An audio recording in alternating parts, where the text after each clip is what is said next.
یزید beneficiary ہے system کا.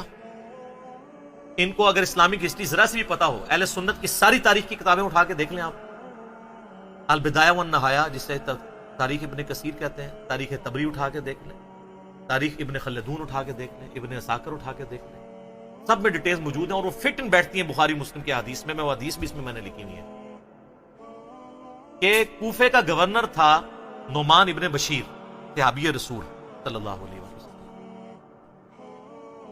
جب حضرت حسین علیہ السلام کے بارے میں پتا چلا یزید کو کہ یہ آ رہے ہیں وہاں پہ اور کوفے سے یہ ایک قیام کریں گے اور دعوت حق لانچ کریں گے، سب سے پہلا اس نے ڈیسیژن کیا کہ نعمان ابن بشیر کو کوفے کے گورنری سے ہٹا دیا.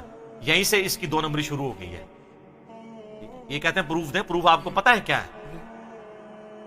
اس لیے کہ نعمان ابن بشیر صحابی تھے، ان کو پتا تھا حضرت حسین کے ساتھ تو میں کوئی نیگیٹو نہیں کر سکتا، تو نرم رویہ رکھتے تھے. اور عبید اللہ ابن زیاد کو اس نے بھیجا.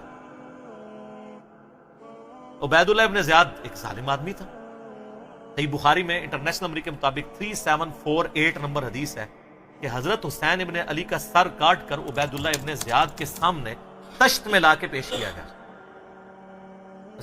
اللہ کی لعنت ہو، تمام فرشتوں کی لعنت ہو، تمام لعنت کرنے والوں کی لعنت ہو جن لوگوں نے حسین ابن علی کو اس طریقے سے شہید کیا. یہ صحیح بخاری شریف ہے 3748 انٹرنیشنل نمبر کے مطابق، جس میں امام بخاری نے حسین کے ساتھ علیہ السلام لکھا ہے. اور آپ لوگوں کے پیٹ میں آج تک درد ہو رہی ہے. دارالاسلام والوں نے تحریف کر کے علیہ السلام کاٹ دیا اس میں سے، لیکن سعودیہ کا جو مکتبۃ شاملہ ہے اس میں موجود ہے، دارالکتب العلمیہ کا جو بیروت کا چھپا ہوا ہے اس میں موجود ہے، اور اہل حدیث کی جو سب سے بڑی سائٹ ہے حدیث کی کتابوں کی sunna.com اس میں موجود ہے، اسلام 360 میں موجود ہے، اور اس میں بھی عربی میں علیہ السلام ہے، اردو میں مولوی نے رضی اللہ تعالیٰ عنہ کیا ہوا ہے. تحریف، یہ ہے تحریف. تو سر جب آپ چوری کریں گے نا اتنی سی بھی، تو اللہ نے ایک بلا آپ پہ چھوڑی ہوئی ہے جو مولانا شریف کو بخاری شریف سے باہر نکال کے پھینکتی ہے اور لوگوں کو بتاتی ہے یہ بخاری شریف ہے اور یہ مولانا شریف ہے. حسین ابن علی کا سر کاٹ کے سامنے رکھا گیا، اس نے کچھ کلام کیا تو حضرت انس ابن مالک پاس کھڑے تھے، تڑپ اٹھے. انہوں نے کہا سب سے زیادہ رسول اللہ کے ہم شکل حسین ابن علی تھے. تو یہ ان لوگوں کا، اور یہ تھا گورنر کوفہ جو لگایا اس کام کے لیے گیا تھا. وہ کہتے ہیں یزید کو پتہ نہیں چلا، اس نے خود ڈیسیژن کیا. اچھا جی مان لیا. تو جب یہ خود اس نے ڈیسیژن کیا اس کے بعد یزید نے پھر یقیناً اس نے عبید اللہ ابن زیاد کو جیل میں ڈلوا دیا ہوگا، کیونکہ آپ تو ہمیں کہانی کراتے ہیں کہ دریائے فرات کے کنارے کتا بھی پیاسا مر جائے تو حکمران کی ذمہ داری ہے. تو یزید نے پھر حسین ابن علی نبی کا بچہ جب قتل ہوا اتنے وہ اپنے بچوں کے ساتھ رشتہ داروں کے ساتھ تو اس کو جیل میں ڈلوا دیا ہوگا. کوئی ضعیف روایت ہی لے آئے. اور اگلے دن میں ایک مولوی کو سن رہا تھا، وہ کہتا ہے آپ کو پتا ہے حسین سے لڑنے کے لیے جو آیا تھا وہ کون تھا؟ عمر ابن سعد ابن ابی وقاص. یہ اسی طریقے سے میں کہوں کہ وہ طوفان نوح کے اندر جو غرق ہو گیا، آپ کو پتا ہے کون تھا؟ وہ حضرت نوح کا بیٹا تھا. تو انو میں ہی چپیڑ مار سکنا. سعد ابن ابی وقاص کا مرتبہ زیادہ ہے یا حضرت نوح کا؟ تو آپ دھونس لگا رہے سعد ابن ابی وقاص کی ہمیں رضی اللہ تعالیٰ عنہ. وہ تو اشرم و اشرم میں سے. نوح کا بچہ اگر کافر نکلا ہے تو سعد کا بچہ اگر غلط نکلا ہے وہ پھر کہتے ہیں وہ نبی کے ماموں ہوتے. او یار کہانیاں کرانی بند کرو. یہ اسی طریقے سے کہ وہ ترک رفع دہن پہ کہتے ہیں ابن مسعود کا مرتبہ آپ کو پتا ہے؟ او ابن مسعود کا مرتبہ پتا ہے؟ ابن مسعود سے پہلے وہ ثابت بھی ہو، پھر اگلی بات مرتبے ہوں گے. ناموں کا روب. سعد ابن ابی وقاص تو سر آپ کو، ہمارے تو وہ لیڈر ہیں، میں نے کتنی حدیثیں پیش کی ہیں. صحیح مسلم میں حدیث ہے 6220. انہوں نے تو حضرت معاویہ کے ساتھ پھڈا لے لیا تھا جب حضرت علی پہ سب و شتم کروانے لگے تھے. سعد ابن ابی وقاص جیسا تو شیان علی کوئی نہیں تھا. آپ ہمیں بتا رہے ہیں اس کا بیٹا تھا. اس کے بیٹے کے کرتوت بھی صحیح مسلم میں موجود ہیں. وہ ابے کو سب سے زیادہ پتا ہوتا نا میرا بچہ کیا ہے. ابھی تو کربلا ہوا نہیں ہوا تھا. صحیح مسلم اٹھا کے آپ جا کے نا عمر ابن سعد لکھیں اور صحیح مسلم کو سلیکٹ کریں تو حدیث آئے گی کہ حضرت سعد ابن ابی وقاص بیٹھے ہوئے تھے، ان کے سامنے ایک اونٹ سوار آیا.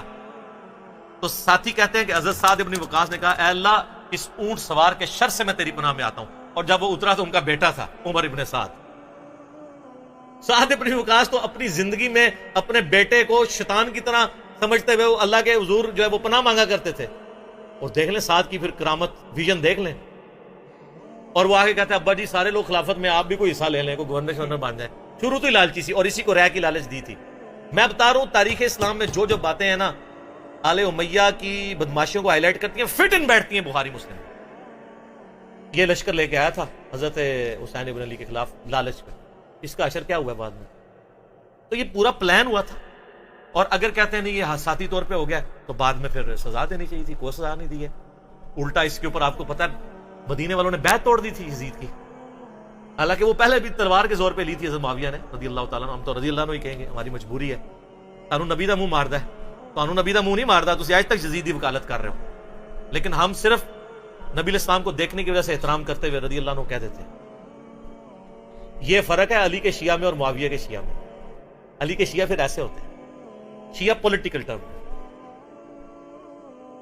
تو اہل مدینہ نے بیعت توڑ دی، جو یہ پیش کرتے ہیں بخاری مسلم سے کہ عبداللہ بن عمر لوگوں کو سمجھاتے تھے یزید کی بیعت نہ توڑو، تو وہ جو جن لوگوں کو سمجھا رہے تھے انہوں نے انجینئر صاحب کی ویڈیوز دیکھ کے بیعت توڑی تھی۔ وہ کون تھے؟ وہ بریلوی تھے، دیوبندی تھے، اہل حدیث تھے، شیعہ تھے، کون تھے؟ صحابہ اور تابعین تھے جو بیعت توڑ رہے تھے۔ تو اس سے یہ بھی تو ثابت ہوتا ہے، جس طرح آپ کہتے ہیں جی وہ پگڑی پہ مسا ہو جاتا ہے تو پھر جرابوں پہ بھی ہو جائے گا، کیونکہ پگڑی بھی کپڑے کی ہوتی ہے، جرابیں بھی کپڑے کی، تو اس سے پگڑی بھی تو ثابت ہوتی ہے۔ آپ تو ننگے سر نماز پڑھتے ہیں، آپ تو لال رومال رکھتے ہیں، تو پگڑی بھی تو ثابت ہوتی ہے۔ تو جو بیعت توڑ رہے تھے وہ کون تھے؟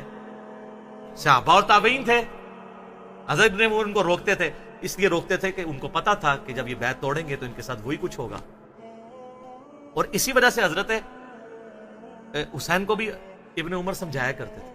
میرا یوٹیوب پہ کلپ بھی ہے یہ، جو ایک انہوں نے ایک اور چھوڑی بھی ہے نا بات کہ جی وہ حضرت حسین نے 3 شرائط رکھ دی تھی، اتنی بڑی کہانی کرائی ہے، اس کے اوپر میرا کلپ موجود ہے، میں تو اس پہ گھنٹوں زبانی بول سکتا ہوں۔ تو پھر جب وہ بیعت توڑی ہے تو اس نے مدینے کے اوپر چڑھائی کروا کے واقعہ ہررا ہوا، بخاری مسلم میں درجنوں حدیث ہے، کس طرح قتل و غارت ہوا، عورتوں کی عصمت دری ہوئی، اور پھر ساتھ ہی اس کے بعد خانہ کعبے کے اوپر چڑھائی کی، کیونکہ عبداللہ ابن زبیر بھی نہیں بیعت کر رہے تھے یزید کی، خانہ کعبہ کا غلاف اور ایک دیوار ڈیمیج ہو گئی، پھر یزید مر گیا، تو پھر حضرت ابن زبیر نے کہا تمہارا شیطان مر چکا ہے، واپس جاؤ، پھر وہ واپس گئے، پھر 9 سال تک ابن زبیر نے خلافت قائم کی مکے کے اندر اور مدینے کے اندر۔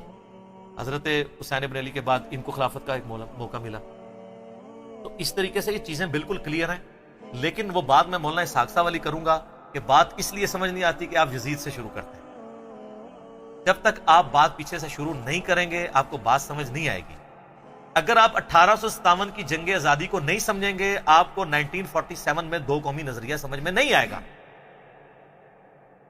اور جب تک 1947 میں مسلمانوں کی قربانیوں سے جو ملک بنا ہے وہ آپ نہیں سمجھیں گے تو آج آپ کو نہیں سمجھ آئے گی کہ پاکستانی عوام کیوں اسلامی نظام یہاں پہ چاہ رہے ہیں۔ اس لیے کہ وہ کہتے ہیں ہمارے بزرگوں نے پاکستان بنایا اس لیے تھا کہ پاکستان کا مطلب کیا، لا الہ الا اللہ۔ یہ سیکولر اینکر بیٹھ کے جو باتیں کر رہے ہیں ان کو یہ کیسے سمجھ آئے جب تک آپ پیچھے نہیں چلیں گے؟ اگر آپ مشرف کے دور سے شروع کریں گے تو آپ کو نہیں سمجھ آئے گا کہ ملک سیکولر ہے یا اسلامی ہونا چاہیے، پیچھے چلنا پڑے گا۔ یزید کے دور سے آپ کو یہ کہانی سمجھ نہیں آئے گی جب تک آپ پیچھے نہیں چلیں گے، اور پیچھے جانے کے لیے آپ کو یہ پڑھنا پڑے گا۔